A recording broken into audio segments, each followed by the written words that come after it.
আমি আজি আপোনালোকক জনাবলৈ লৈছোঁ পবিত্ৰ গীতাৰ বিষয়ে।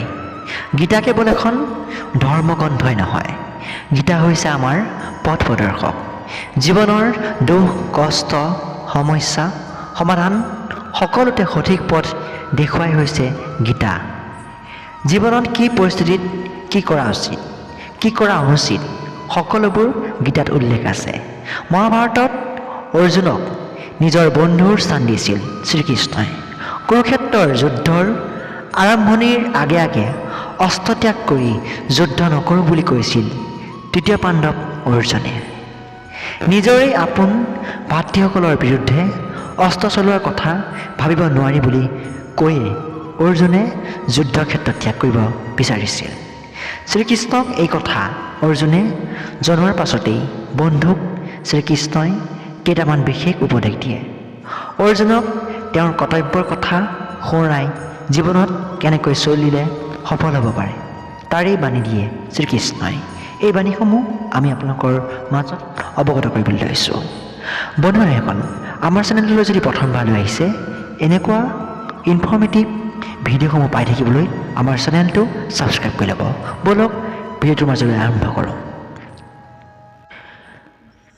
গীতাৰ উপদেশ ভগৱান শ্ৰীকৃষ্ণৰ দ্বাৰা অৰ্জুনক যুদ্ধৰ ভূমিত দিয়া জ্ঞান হয়। ভাগৱত গীতাৰ মান্যতা কেৱল ভাৰততে নহয়, বিদেশতো ভাগৱত গীতা পঢ়া হয় আৰু আত্মসাৎ কৰা হয়। গীতাত বৰ্ণনা পোৱা যায় যে ভগৱান শ্ৰীকৃষ্ণই ব্যক্তিয়ে সুখী হৈ থাকিবলৈ কিছু উপায়ৰ কথা কৈছে। ভাগৱত গীতাত শ্ৰীকৃষ্ণই অৰ্জুনক কৈছে যে যদি ব্যক্তিয়ে প্ৰসন্ন হৈ থাকিব বিচাৰে তেতিয়া আনৰ আলোচনা কৰাৰ পৰা দূৰত থাকিব লাগে। ইয়াৰ লগতে আনৰ অভিযোগ কৰাটো এৰিব লাগে, তেতিয়াহে আপুনি জীৱনত সুখী হৈ থাকিব পাৰিব। বহুবাৰ ব্যক্তিয়ে সকলো বস্তুতে আনৰ লগত নিজৰ তুলনা কৰি থাকে। এই বিষয়ত ভগৱান শ্ৰীকৃষ্ণই কৈছে যে সেই ব্যক্তিজন জীৱনত প্ৰসন্ন হৈ থাকিব পাৰে যিয়ে নিজৰ তুলনা আনৰ লগত নকৰে। সুখী হৈ থকাৰ মূল মন্ত্ৰ এয়াই যে আপুনি যেনেকুৱাই নহয় তেনেদৰে নিজক স্বীকাৰ কৰিব লাগে। গীতাৰ উপদেশ দিয়াৰ সময়ত ভগৱান শ্ৰীকৃষ্ণই অৰ্জুনক কৈছিল যে ব্যক্তিয়ে যিকোনো কাম নিস্বাৰ্থভাৱে কৰিব লাগে, অৰ্থাৎ কোনো কাম ফল ইচ্ছা অনুসাৰে কৰিব লাগে। এই শিক্ষা যদি নিজৰ জীৱনত প্ৰয়োগ কৰে তেতিয়া জীৱনত দুখৰ কোনো স্থান নাথাকিব। যি হৈ গৈছে সেয়াৰ ওপৰত আমাৰ কোনো নিয়ন্ত্ৰণ নাই। যি ব্যক্তিয়ে অতীতৰ বিষয়ে চিন্তা কৰি থাকে সেইজন জীৱনত কেতিয়াও সুখী হ'ব নোৱাৰে। এই বিষয়ত গীতাত কৈছে যে প্ৰত্যেক জীৱকে ভগৱানে সৃষ্টি কৰিছে। মনুষ্যয়ো ভগৱানৰ সৃষ্টি আৰু প্ৰত্যেকজন মানুহৰেই এক পৃথক পৃথক সত্তা থাকে আৰু সেই সত্তা বিষয়ে মানুহে দুই ধৰণেৰে কৰ্ম কৰে। সেয়া হৈছে সুকৰ্ম আৰু কুকৰ্ম। কৰ্মফলে মানুহক কেতিয়াও পিছ নেৰে, অৰ্থাৎ যেনে কৰ্ম তেনে ফল।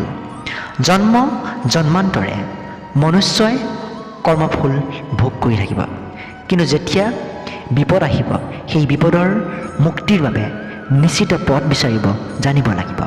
যদি কোনো মনুষ্যই ভগৱানৰ চৰণত আশ্ৰয় গ্ৰহণ কৰে আৰু বিপদত ভগৱানৰ নাম বাৰে বাৰে লৈ কান্দে তেতিয়া সেই মনুষ্যই বিপদৰ পৰা মুক্তি লাভ কৰিব পাৰিব আৰু সেই মনুষ্যক কোনো বিপদে স্পৰ্শ কৰিব নোৱাৰে।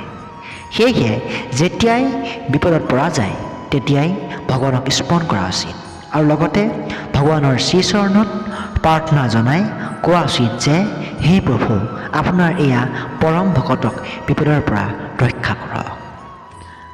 বন্ধুসকল, আজিৰ ভিডিঅ'টোৰ পৰা যদি কিছু কথা শিকিব পাৰিলে তেনেহ'লে নিশ্চয়কৈ আমাৰ এই ভিডিঅ'টোৰ তলৰ কমেণ্ট বক্সত জয় শ্ৰীকৃষ্ণ বুলি লিখিবলৈ নাপাহৰিব।